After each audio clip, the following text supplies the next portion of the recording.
is happening, podcast world? This life ain't for everybody. Breaking it down series with Chad and Alex. We've been hanging out quite a bit together. We've been doing some cool things. And one of the coolest things that we did lately was the Jamie Johnson concert in Reno. Kind of a different experience. I want to talk about Jamie Johnson a little bit today, but today's episode, of course, is brought to you by our friends and family, Lynchburg, Tennessee, the iconic, the one and only, the historic Jack Daniel's Tennessee Sour Mash Whiskey. Enjoy it responsibly. Never allow underage drinking. But Jack Daniel's is good. It's a good brand, good company. Every drop of Jack Daniel's is made in Lynchburg, Tennessee, and then sold all over the world in 167 different countries. Think about that. Every drop is made in that little tiny county, that little tiny town of Lynchburg, Tennessee. Is that kind of cool to you?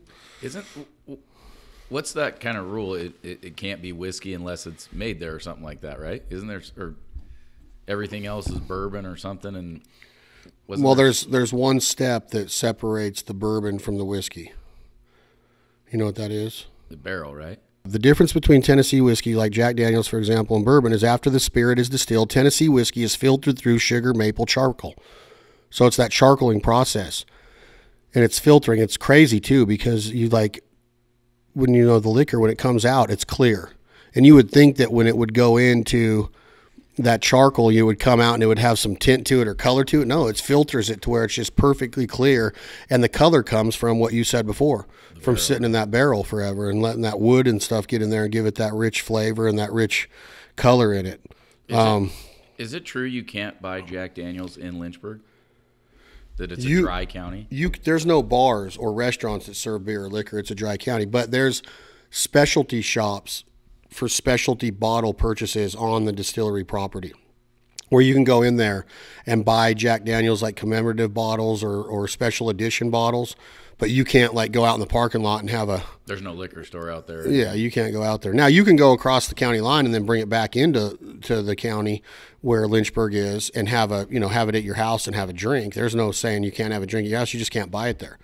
Dry county, that's crazy. So yeah, so there's a process, and I watched it go down to where they filter that alcohol through this maple infused charcoal, and the charcoal's it's unbelievable how they do it old school up there. So that's the difference. That was what I learned I've been back there the few times I have. But Jack Daniel's, thank you so much for what you do here for all of our brands. I was also thinking about Jack Daniel's in the capacity of the branding of it, like how strong the brand is and influential. Where like in the bar life, you're in the restaurant business, it's unbelievable the branding they have. And there's some other liquor companies that I don't know if they've ever gotten to that point. Is Tito's, like you see Tito's and you're like, oh man, that's iconic. Like when you see the Jack Daniel's Old No. 7 logo, you're like, that's iconic. Is there another one that's like that? Is Crown Royal even like that? Like when I see Crown Royal, and obviously I'm biased a little bit, but do you get like, oh man, that's an iconic brand, I'm gonna go get a tattoo of No. Crown Royal on my arm?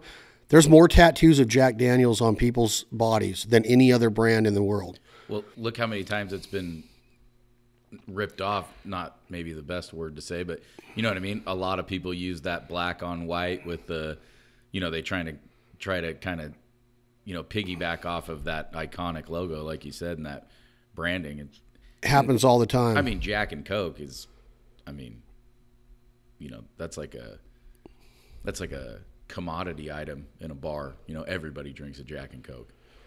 You hardly ever hear someone say, whatever, Crown or Jim. No one, Jim Beam, none of that stuff. It's always Jack and Coke, Jack and Coke, Jack and Diet. We've had this talk before too on this podcast that I think the margarita was the number one drink ordered in a bar. I still would argue that. That's crazy to me. Do you think it is? I couldn't believe it. I'm not a huge fan of tequila. And I guess I'll order a margarita if I'm at a Mexican restaurant, but yeah, you go out to a bar and how could you ever drink 5 or 6 margaritas? You know what I mean? You'd have heartburn so sweet freaking coming out of your nose and sugar high for the next week. But it's got to be just I don't know, a summertime thing or warm. Maybe people drink a lot more of them when they're out when it's, you know, hot outside. Yeah, but do they? But do they? No. That's the question. Is really, do they? Because I've never been to a bar where it's not like a hacienda or a Mexican restaurant and had somebody go, yeah, give me a margarita. That's what I don't understand that either. It's always a Jack and Coke. There might be a vodka soda that's, you know, those are popular with lime. What else is real popular? For cocktail wise? Yeah. Old fashioned is whiskey. Rum and, you know, a lot of people get rum and Coke, vodka cran, vodka soda. Vodka cran, yeah. Beer, obviously.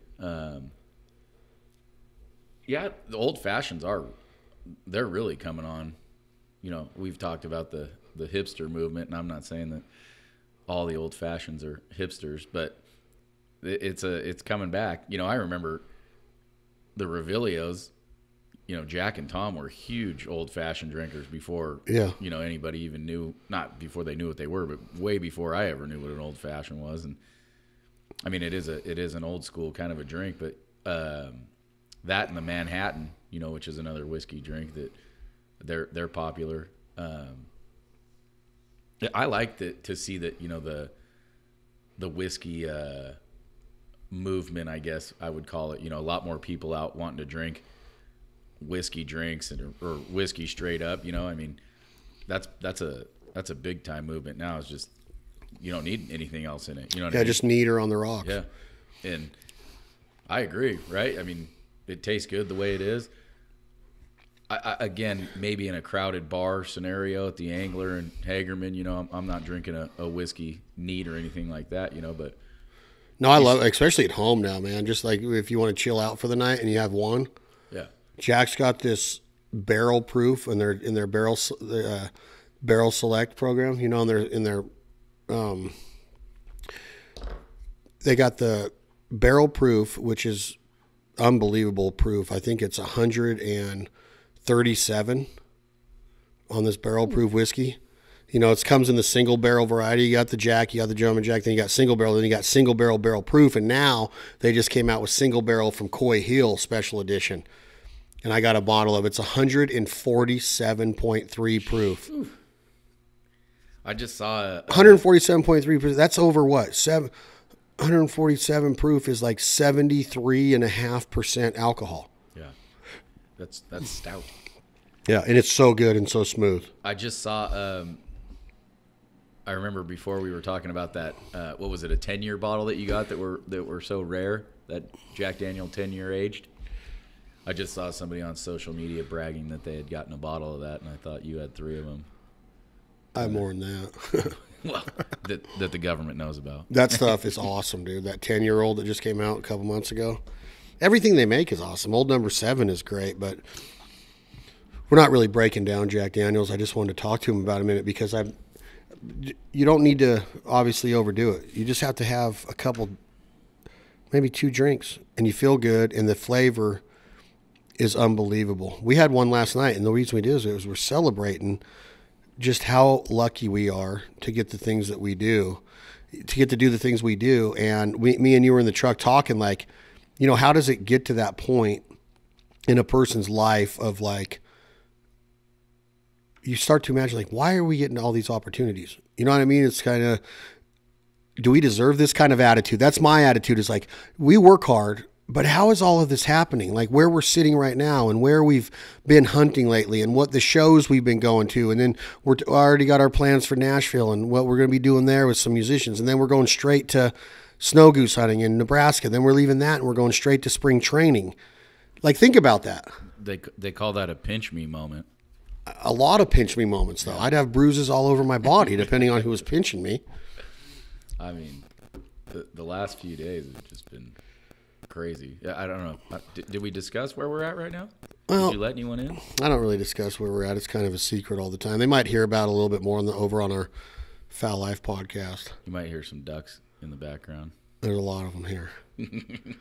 But that's the thing, is that let's break this down. Help me break this down. You get kind of pigeonholed in life because you become a quote unquote duck hunter, right? You become a quote unquote golfer or a quote unquote eye doctor, whatever it is. But there's still diversity in life. And that's what I wanted people to understand.